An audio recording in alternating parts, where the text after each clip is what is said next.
جماعت اسلامی کے بانی سید ابو العالی مودودی رحمۃ اللہ علیہ کے بیٹے حسین فاروق مودودی نے یہ ہوشربا الزام عائد کیا ہے کہ سن 2014 میں جماعت کے سازشی عناصر نے سید منور حسن کو -1 فارمولے کے تحت امارت سے فارغ کر کے سینیٹر سراج الحق کو دھاندلی کے ذریعے نیا امیر منتخب کروایا تھا۔ الیکشن پروسیس پر منور حسن کے تحفظات کے اظہار کے باوجود سراج الحق نے ووٹ چوری کی تحقیقات نہ کروائیں اور منصب امارت پر مطمئن ہو گئے۔ حسین فاروق نے روزنامہ جنگ کے لیے اپنے خصوصی مضمون میں لکھا ہے کہ اپنی تمام تر مسلمہ خصوصیات کے باوجود سید منور حسن مرحوم دوبارہ امیر جماعت کا الیکشن دھاندلی کی وجہ سے ہار گئے تھے۔ واضح رہے کہ سابق روایات کے مطابق موجودہ امیر اپنی صحت اور دیگر وجوہات کی بنا پر معذرت نہ کرے اور اس کا نام امراء کی لسٹ سے نہ نکالا جائے تو وہ امیر منتخب ہوتا رہتا ہے۔ البتہ خود کوئی رکن اپنا نام امارت کے لیے پیش کر سکتا ہے اور نہ ہی امارت کے دستور کے مطابق کنوینسنگ ہو سکتی ہے۔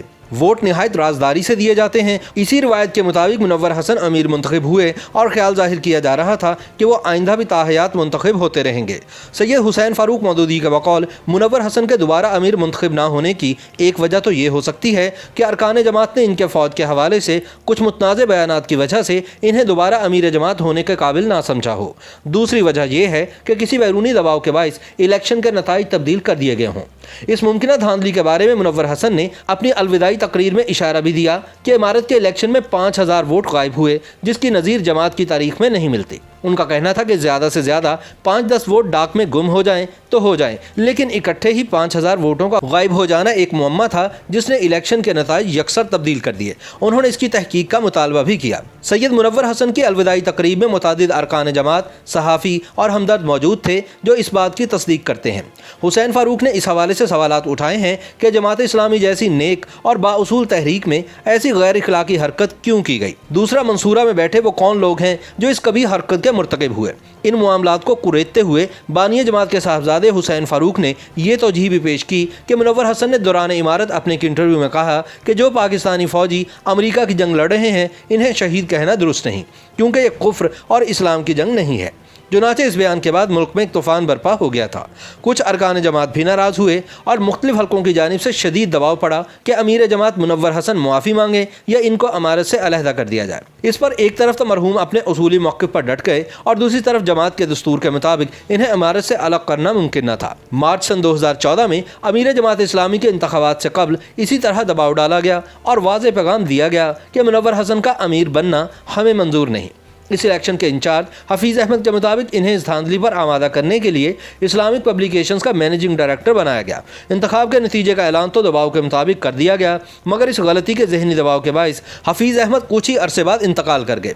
فاروق حسین لکھتے ہیں کہ افسوس تو یہ ہے کہ ان تینوں یعنی سید منور حسن، حفیظ احمد اور عبدالوحید سلیمانی میں سے اس وقت کوئی بھی اس دنیا میں نہیں رہا۔ حسین فاروق نے اپنے مضمون میں یہ بھی اعتراض اٹھایا کہ اس دھاندلی کے علم میں آ جانے کے بعد سینیٹر سراج الحق کو 5000 ووٹوں کی گمشدگی کی تحقیقات سے قبل امارت کا حلف نہیں اٹھانا چاہیے تھا، جبکہ یہ مطالبہ منور حسن صاحب نے ان کی موجودگی میں اپنے الوداعی خطاب میں بھی کیا تھا۔ حسین فاروق لکھتے ہیں کہ میری اطلاع کے مطابق سن 2014 میں منتخب ہونے کے بعد انہوں نے مرکز جماعت میں ذمہ داران کو تبدیل کرنا چاہا تو ان کے اس عمل کو قبول نہیں کیا گیا، بلکہ یہ بھی کہا گیا کہ ابھی وہ جماعت کے بارے میں بہت کم جانتے ہیں، مناسب ہوگا کہ وہ دوبارہ منتخب ہونے کے بعد وہ مجوزہ تبدیلیاں کر لیں۔ مولانا مودودی کے صاحبزادے کا کہنا ہے کہ منور حسن کے ساتھ جو زیادتی ہوئی اس کے قصوروار تمام لوگوں کو اللہ کے حضور جواب دہ ہونا پڑے گا۔ تاہم حسین فاروق مودودی کے الزامات کے جواب میں نائب امیر جماعت اسلامی ڈاکٹر فرید احمد پراچا کا کہنا ہے کہ یہ مفروضوں پر مبنی کہانی ہے اور اس میں کوئی صداقت نہیں۔ جماعت اسلامی کے طریقہ انتخاب سے مکمل آگاہی کے باوجود حسین فاروق نے جان بوجھ کر یہ ابہام ڈالا، یہ ایسا کوئی غیر معمولی واقعہ نہیں تھا۔ پراچا نے کہا کہ ہر انتخاب میں ایک تعداد اپنا حق رائے دہی استعمال نہیں کر پاتی اور اس کی وجہ بعض ارکان جماعت کی بیرون ملک یا بیرون ضلع منتقلی، بیماری، معذوری، استثناء یا دور دراز علاقے میں رہائش ہوتی ہے۔ اسی طرح خواتین ووٹرز کی بھی ایک تعداد ہے اور ہر انتخاب میں 10 سے 15% لوگ اپنے ووٹ کا حق استعمال نہیں کر پاتے۔ ملکی انتخابات کی شرح ووٹ کے مقابلے میں جماعت اسلامی میں ووٹ استعمال کرنے والوں کی شرح 85% سے زیادہ ہے، جو بہت اچھی ہے۔